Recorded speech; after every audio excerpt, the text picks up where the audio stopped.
Good evening and welcome to the Hairenik Media Newscast. Tonight we highlight bipartisan U.S. lawmakers' commemoration of the Armenian Genocide, rising tensions and cultural erasure in Artsakh, and key updates from Armenia's political landscape, the region, and the latest in sports and community events. Let's get started. Members of the U.S. Senate and House of Representatives displayed strong bipartisan solidarity in commemorating the 110th anniversary of the Armenian Genocide. Through strong public statements, community engagement, and social media outreach, they reaffirmed their commitment to recognizing and seeking justice for the Armenian Genocide, while also demanding accountability for Azerbaijan's genocidal ethnic cleansing of Artsakh and the immediate release of Armenian prisoners. From Capitol Hill to communities nationwide, dozens of lawmakers commemorated the 1.5 million Armenians killed during the genocide, opposing Turkish and Azerbaijani denial and aggression, while advocating for sanctions against Azerbaijan and stronger U.S.-Armenia ties. Aram Hamparyan, Executive Director of ANCA, praised members of Congress for their leadership in honoring the Armenian Genocide and demanding accountability for Azerbaijan's ongoing ethnic cleansing of Artsakh. He emphasized that their principled stance advances genocide prevention, supports sanctions against Azerbaijan, and serves as a powerful example for future generations, especially amid current challenges from the White House's lack of proper recognition. In Washington, D.C., the City Council unanimously passed a resolution commemorating the 110th anniversary of the Armenian Genocide, just days after former President Trump omitted the word genocide on April 24. The resolution underscores the city's commitment to genocide education, with ANCA Washington Chair Matthew Girardi calling on the local education office to ensure Armenian genocide history is properly taught in schools. Tensions in Artsakh continue to escalate. Azerbaijani forces have destroyed Armenian memorials in the occupied village of Vank, including monuments honoring World War II victims and Artsakh war heroes. Moreover, Azerbaijani forces are desecrating Armenian graves in occupied Stepanakert, vandalizing tombstones, and disfiguring photos of martyred Artsakh heroes. Experts describe these acts as part of Azerbaijan's ongoing cultural erasure campaign, a deliberate effort to systematically eliminate Armenian heritage and erase Armenian memory, reflecting escalating regional tensions. The destruction of sacred Armenian Christian sites in Artsakh has sparked international alarm, exposing a troubling silence from many major Christian institutions. Reports confirm that khachkars, traditional Armenian crossstones, have been smashed and ancient church inscriptions defaced, all under the guise of restoration. Critics argue that the silence is a moral failure, as geopolitical interests seem to outweigh spiritual and cultural responsibility. Adding to the controversy, Russian Orthodox Patriarch Kirill recently awarded Azerbaijan's First Lady Mehriban Aliyeva one of the church's highest honors for preserving traditional values, even as Azerbaijan continues its aggressive campaign against Armenian Christian heritage in Artsakh. This ironic honor highlights a disturbing silence and implicit complicity given the ongoing destruction of Armenian cultural and religious heritage in Artsakh. The Armenian Patriarchate of Jerusalem sharply criticized Russian Patriarch Kirill for honoring Azerbaijan's First Lady amid Baku's erasure of Armenian Christian heritage. Religious rhetoric surrounding Artsakh is intensifying amid recent developments. During a meeting with Russian Orthodox Patriarch Kirill, the Grand Mufti of the Caucasus criticized Armenian clergy for what he described as revanchist sentiments. Meanwhile, in a powerful act of remembrance and resilience, Armenian church leaders marked the 110th anniversary of the Armenian Genocide by honoring both historic and recent atrocities committed against Armenians. Moreover, in a bold gesture, clergy in Jerusalem raised the flag of Artsakh during the Easter Vigil, signaling a spiritual defiance and unwavering solidarity.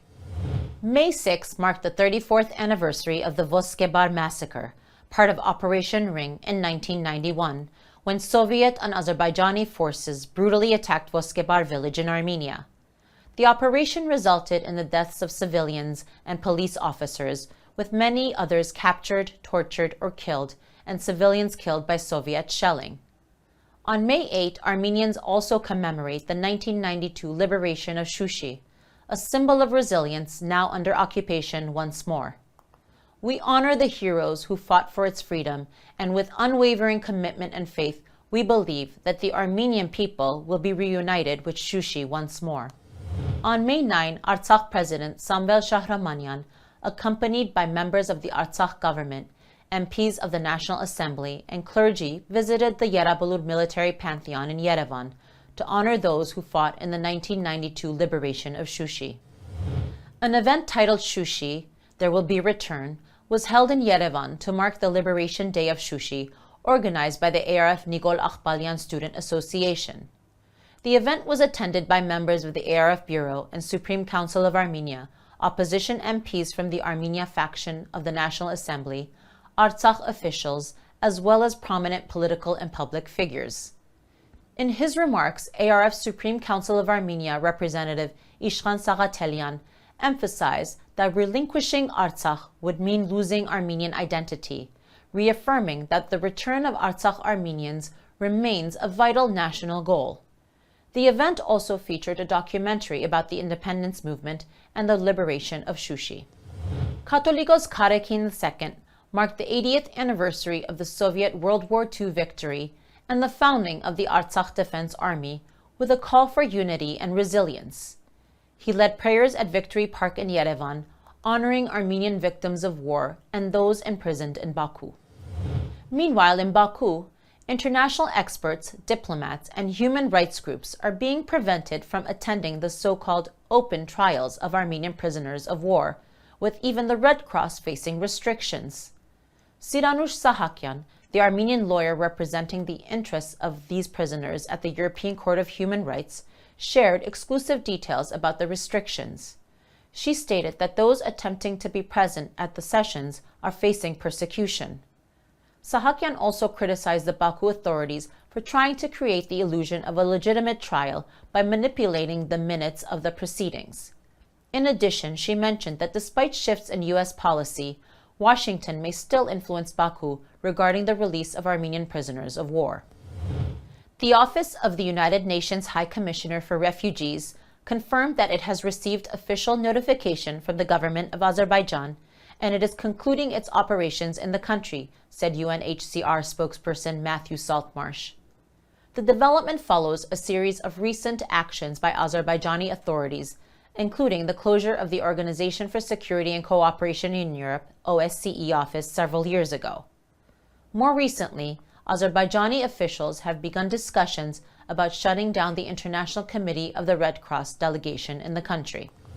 Armenia's Prime Minister Nikol Pashinyan exhibited outbursts of anger in the National Assembly, unleashing a heated verbal assault against opposition deputies, even threatening to imprison them in response to allegations of corruption within his government.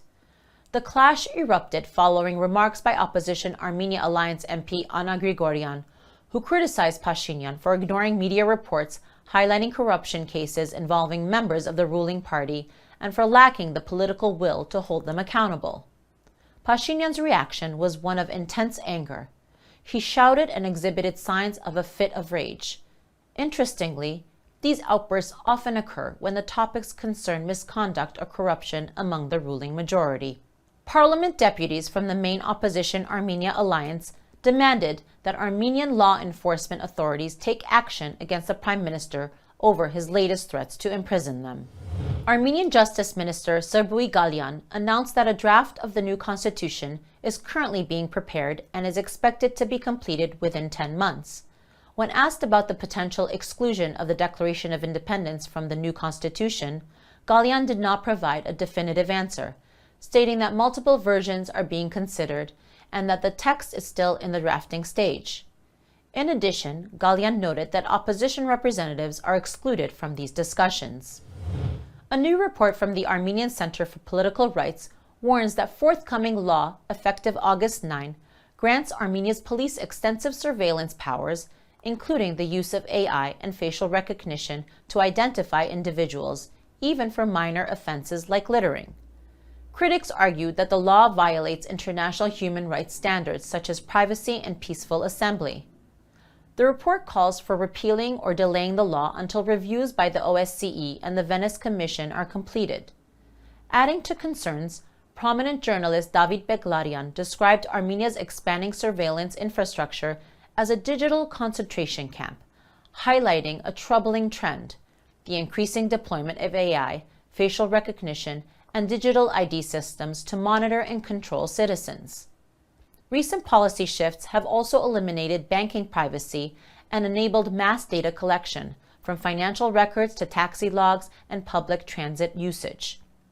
Experts warn that Armenia's digital strategy increasingly resembles censorship regimes like Russia and Turkey, raising urgent alarms over the erosion of civil liberties and democratic freedoms. Catholicos Aram I delivered the keynote at a Christian-Muslim conference in Jordan.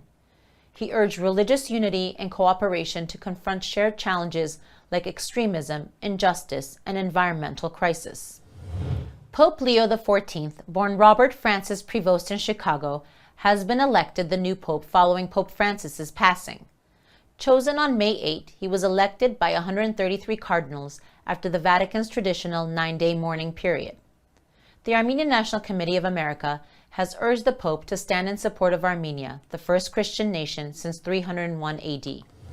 Transparency issues emerge as a Holy Synod of the Armenian Patriarchate of Jerusalem reportedly excluded diaspora clergy from the upcoming General Assembly of the St. James Brotherhood, which serves as the governing clerical order of the Patriarchate.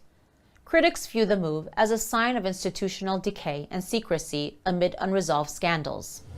May 7 marks the birth of Saint Gregory of Nadic, a 10th century Armenian literary and spiritual giant known for his profound writings, including the renowned Book of Lamentations. Named a Doctor of the Universal Church by Pope Francis in 2015, Saint Gregory's writings continue to offer timeless insight and healing across the globe. In a further tribute, the Pope also conferred upon him the title Doctor of Peace. On the occasion of the 135th anniversary of the Armenian Revolutionary Federation, the Greater Boston Arab Sartarabat Gomide and Nizhde chapter of the Armenian Youth Federation Youth of the ARF are hosting a dinner concert featuring patriotic and revolutionary songs performed by Karnik Sarkisyan. The event will be held on Saturday, June 7th at the Greek Cultural Center Hall in Watertown. On Tuesday, May 13th, the Eastern Regional Board of the Armenian Relief Society will host the official launch and blessing of Nairi Mkrtchyan's book Artsakh is Ours at the Pupkin Sunni Social Club in Watertown. In sports, Armenia is now the 93rd member of World Lacrosse. 3 teams, men's, women's, and U19, will compete at the 2025 Heritage Cup in Massachusetts. A pre-tournament community event is set for May 22nd at the Armenian Cultural and Educational Center in Watertown, Mass. To support Armenia's youth lacrosse development. Hairenik Mkhitaryan was instrumental in Inter Milan's 4-3 win over Barcelona, helping them reach the UEFA Champions League final. At 36, his leadership and playmaking kept Inter poised through a dramatic match that ended 7-6 on aggregate.